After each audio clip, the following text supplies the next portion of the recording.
अस्सलाम वालेकुम दोस्तों, मैं हूं जुनैद इकबाल और आप देख रहे हैं नए रास्ते। और हमने चूंकि ये तहिया कर रखा है कि जूं ही कोई डेवलपमेंट होगी हम आपको अपडेट्स देते रहेंगे। अब रीसेंट मामला ये है कि जनाब 1 अप्रैल 1 अप्रैल को दमिश्क में दमास्कस में जो ईरानी जनरल थे वो हलाक हुए हैं और उनको मारा है जनाब, कत्ल किया है इन्होंने, इसराइल ने। ये कंफर्म हो गया तो जाहिर बात है कि ईरान ने फिर इस पर कोई रिस्पॉन्ड करना था या रिएक्ट करना था, वॉट एवर उन्होंने किया। अब हम इसको मुल्की जो डिप्लोमेटिक उसमें होता है ज़ुबान में, तो इसको कहेंगे कि उन्होंने इसको बाकायदा रिएक्ट किया है, रिएक्शन दिया अपना, जो कि बड़ा खौफनाक था। मिसाइल दागे गए इनकी सरजमीन पर। 1979 से जब से ये इन्होंने हुकूमत की दाग बेल डाली ईरान ने, ये तब से एक एनिमिटी है जो ईरान और इसराइल की मतलब बढ़ती जा रही है। और आप देखेंगे कि ये फर्स्ट टाइम ऐसे हुआ है कि ये हेड ऑन हुए हैं एक दूसरे के। नहीं तो पहले कभी भी इस तरह के कोई शवाहिद नहीं मिलते। और ये सब पूरी दुनिया को पता है, मुस्लिम उम्मा को पता है कि जनाब अगर कोई इनको सही किस्म का टकरा ना दुश्मन इसराइल को, तो वो सिर्फ और सिर्फ ईरान ही हो सकता है। क्योंकि ईरान में ये इस तरह के चीज़ें अक्सर व बेशतर नज़र आती हैं, पाई जाती हैं कि वो इस तरह की क़ुव्वतों के ख़िलाफ़ अक्सर सीना सफ़र हुआ है। अब ज़ाहिरी बात है कि अगर उनके जैसे 6 माह हो गए हमास ने जब से वहाँ पे कोई किया, एक अटैक किया गज़ा में, और गज़ा में आपको पता है सिलसिले जारी हैं, किस कदर मतलब शहादतें हुई हैं इनके फ़लस्तीनियों की भी, उधर से उनकी भी हलाकतें बेशुमार हैं। अब ये आग जो है दुश्मनी की, ये बढ़ती जा रही है। और हमने बेशतर दफ़ा मतलब पिछले प्रोग्राम्स में भी जिक्र किया है, दोस्तों को पता ही है कि आर्मेगेडॉन जो एक फाइनल फाइट है, फाइनल वॉर की तरफ हम बढ़ रहे हैं। That could be the third world war, और हो सकता है ख़ात्मा हो यहाँ पे, क्योंकि ये इस दफ़ा कन्वेंशनल वॉरफेयर नहीं होगा, ये एंड होगा न्यूक्लियर वॉरफेयर पे। और बहुत सारे ममालिक में दरपर्दा उनके पास एसेट्स हैं, न्यूक्लियर एसेट्स हैं, बताते नहीं हैं ड्यू टू सर्टन रीजंस। अभी देखें इन्होंने जब रिस्पॉन्ड किया है या रिएक्ट किया है इसराइल ने, तो इस्फहान और उसके मज़ाफ़ात में कहते हैं कि जी ड्रोन भी आए हैं, ड्रोन अटैक्स हुए हैं, कुछ मिसाइल भी गिरे हैं और धमाका हुआ है। उस पर अमरीकी मीडिया ने तो पहले कहा कि जी ये इन पे हमला हो गया। बाद में कुछ इनके जो स्पोक्स पर्सन है, ऑफिशियल स्पोक्स पर्सन, उन्होंने कहा जी नहीं, बिल्कुल कोई हमला नहीं अभी हुआ।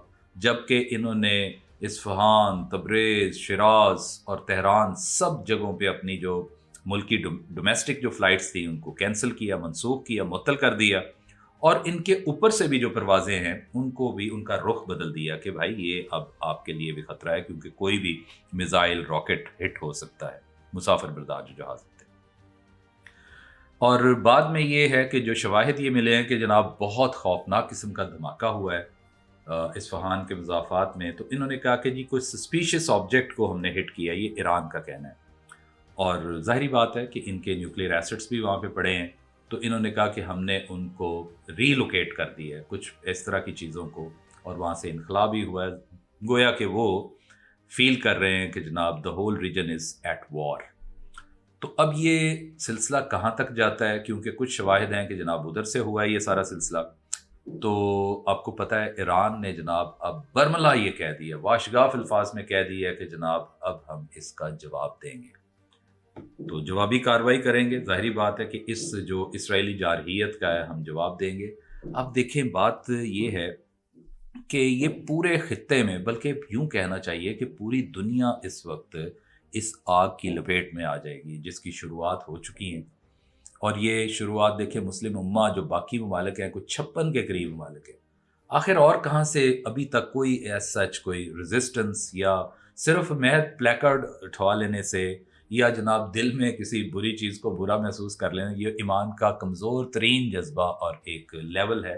लेकिन हमारे यहाँ तो यही हो रहा है जनाब, हम नारों की हद तक ही हैं। हमारा मुल्क या दीगर कई ममालिक हैं, वो ममालिक ख़ास तौर पे जो सलाहियत रखते हैं, जो रेजिस्टेंस की, जिनके पास कैपेबिलिटी है स्ट्राइक करने की, फिर second, third, fourth strike capability भी है उनके पास, और वो वैसे भी मतलब बड़े कह लें खुशहाल ममालिक हैं। मैं मुस्लिम ममालिक की बात कर रहा हूँ, लेकिन वहाँ से कोई रेजिस्टेंस नहीं आई। यूएई जो कितनी अफ्लुएंट सोसाइटी है, हमने जिक्र किया था आज से 4 माह पहले کہ ایک گلوب ماسٹر ان کے ہیں، بڑے جہاز ہیں، یہ سامان بردار مال بردار جہاز ہوتے ہیں، جیسے C-130 ہے یہاں پہ ہمارا، یہ اس سے زیادہ کیپیبل اور بڑا جہاز ہے. اور یہ کوئی 7-8 جہاز جناب UAE سے گئے تھے، پرواز کی ہے انہوں نے، اور اترے ہیں جا کے تل ابیب میں اسرائیل. واٹ ڈز دس مین؟ کہ وہاں پہ ان کو ایڈ دی جا رہی ہے اور سراسر سب کے سامنے دی جا رہی ہے. آپ کو پتہ ہے ہم گلوبل ولیج بن چکے ہیں، کوئی بھی بات ہوگی تو سامنے تو آتی ہے، اب کوئی ڈھکی چھپی چیزیں نہیں رہ گئی ہیں. اور اسی طرح ہی آپ دیکھیں سعودی عربیہ کی طرف سے کوئی ریزسٹنس نہیں آئی. تو میں آپ کو بتاتا چلوں آپ کی تصحیح کے لیے، ان سب ممالک کے اسرائیل کے ساتھ معاہدے ہوئے ہیں، تو یہ کیا کر سکتے ہیں؟ یہ خاموش تماشائی بنے بیٹھے ہیں.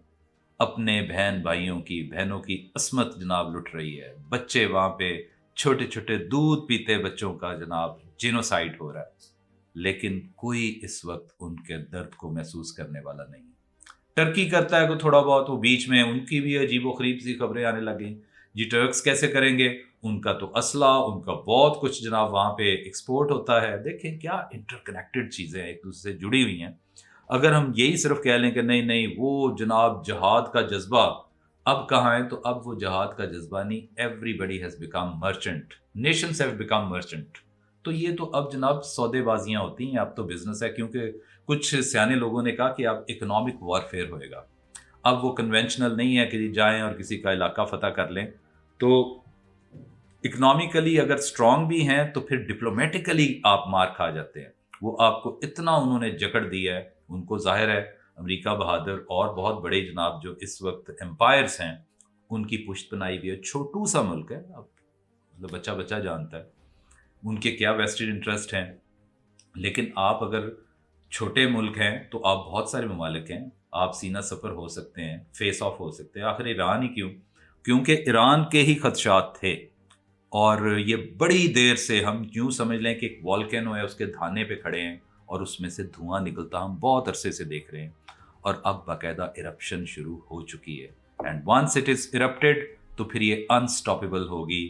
اس میں آپ، میں، ہم سارے ہی جناب اس میں سمجھ لیں کہ ملیا میٹ ہو جائیں گے. کیونکہ اس کا ذکر بہت بڑے آپ ہمارے مذہبی اکابرین سے سن لیں، جنہوں نے قرآن و سنت کی روشنی میں، ہماری جو مذہبی کتابیں ہیں ان کی روشنی میں، کیونکہ ان کا ذکر پہلے سے موجود ہے، اس طرح کا ہونے کو جا رہا ہے. امریکہ کی پالیسی یہ ہے کہ جناب وہ تو بیان کچھ ہوتا ہے، کہتے کچھ ہیں، اندر خانے کچھ اور ہو رہا ہوتا ہے. اور سب سے خطرناک بات جو میرے یہ وی لاگ کا میں سمجھتا ہوں لب لباب ہے، وہ یہ کہ شاید یہ دونوں ملک ایران ورسز اسرائیل یہ ایک دوسرے کو باقاعدہ انڈر ایسٹیمیٹ کر رہے ہیں. اگر اسرائیل کر رہا ہے کہ جی ہم تو کسی کو کھنتے ہی نہیں ہیں اور ہمارے آنکھ میں کوئی کھٹکتا نہیں ہے، تو ایران کیا چیز ہے، تو وہ they are badly mistaken. Similarly جو ایران ہے اس کو بھی دیکھ لینا چاہیے کہ یہ وہ پاور ہے، ایک چھوٹو سا مچھر کے برابر ملک ہے، لیکن اس نے تگنی کا ناچ نچا رکھا ہے سب کو. تو بہرحال ہم جیسے میں نے پہلے عرض کیا ہے ایک بہت بڑی تباہی کے دھانے پہ کھڑے ہیں. اللہ تعالیٰ ہم سب کا حامی و ناصر ہو. لگ رہا ہے کہ یہ ہم بہت زیادہ مصیبتوں میں جانے والے ہیں. آپ کا بہت بہت شکریہ.